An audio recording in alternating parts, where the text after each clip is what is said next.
ini merupakan perubahan yang cepat dan mendasar, terutama dalam memproduksi barang-barang. Revolusi Industri 1 ini ditandai dengan diketemukannya mesin uap oleh, saya kira Pak Simon tahu, James Watt. Dan revolusi Industri 1 ini berkembang mulai tahun 1760 sampai 1840. Apa kemajuan di dalam revolusi Industri 1? Nah, pekerjaan-pekerjaan yang dahulu ditangani secara manual dengan tangan.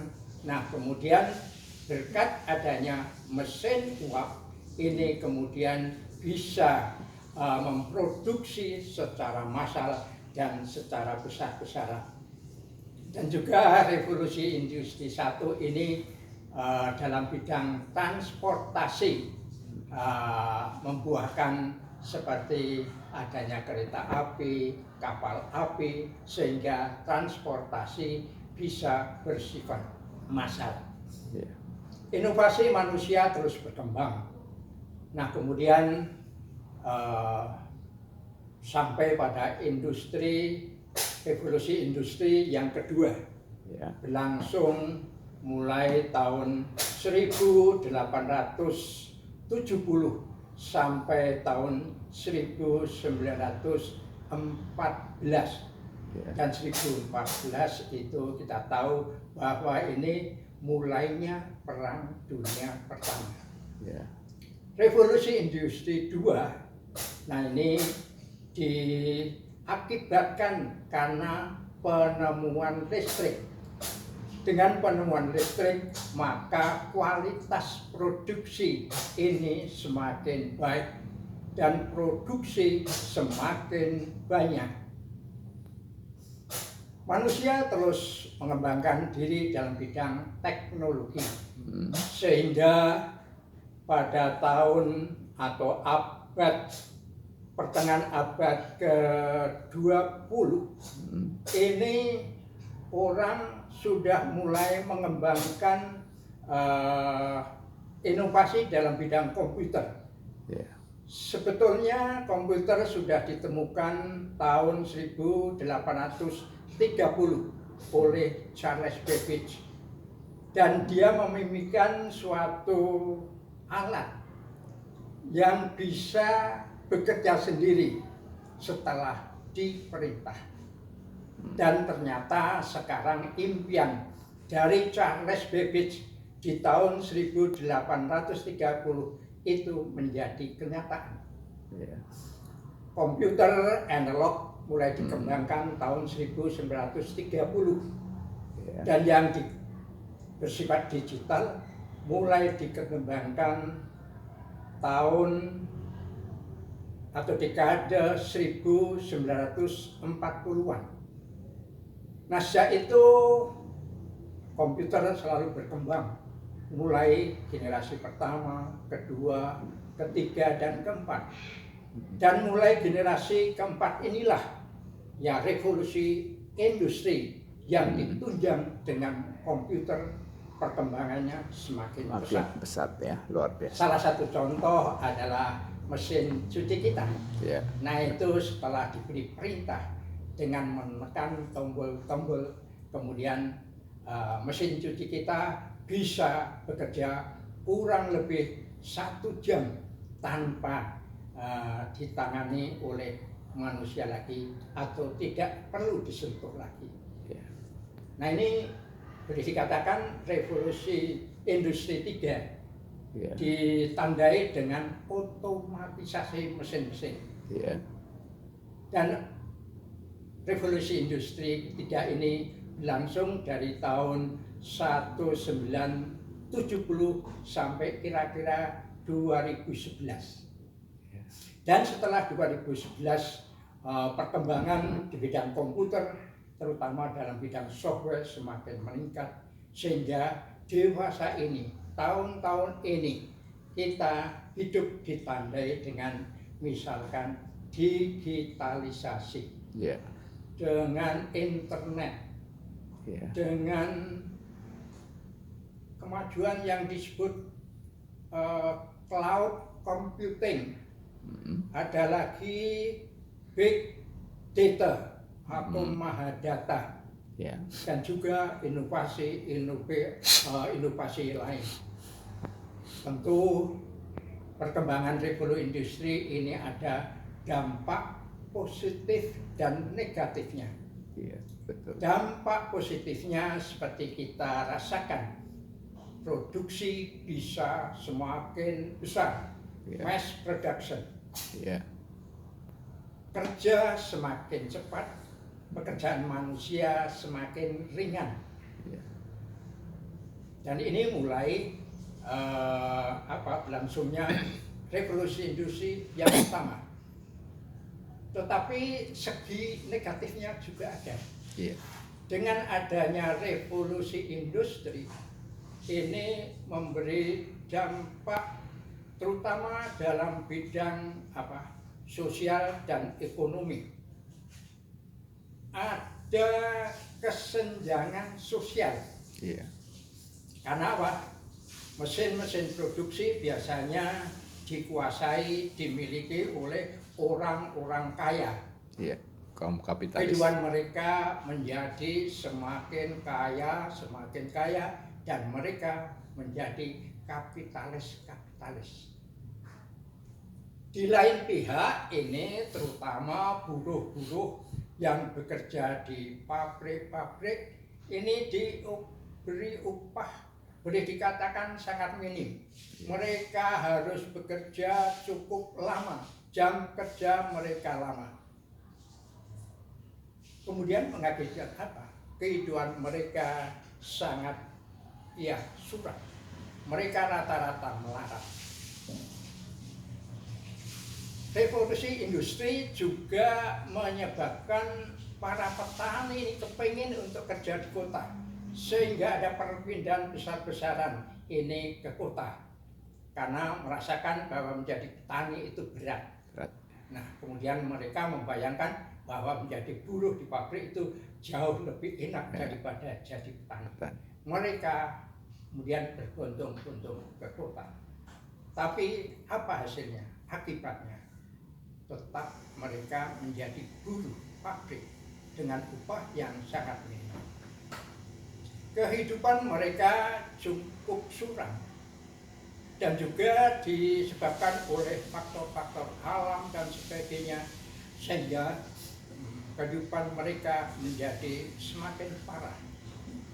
Untuk hidup sehari-hari mereka kadang-kadang harus berhutang dari lintah darat yang boleh dikatakan suku bunganya sangat mencekik. Kehidupan yang serba suram ini menyebabkan seorang wali kota dari satu tempat di Jerman yang bernama Raiffeisen terbuka hatinya untuk menolong mereka. Pertama-tama mereka mencari orang-orang kaya untuk memberi bantuan kepada orang-orang miskin ini.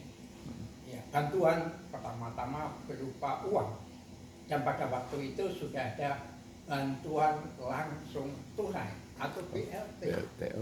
Tetapi tidak berhasil.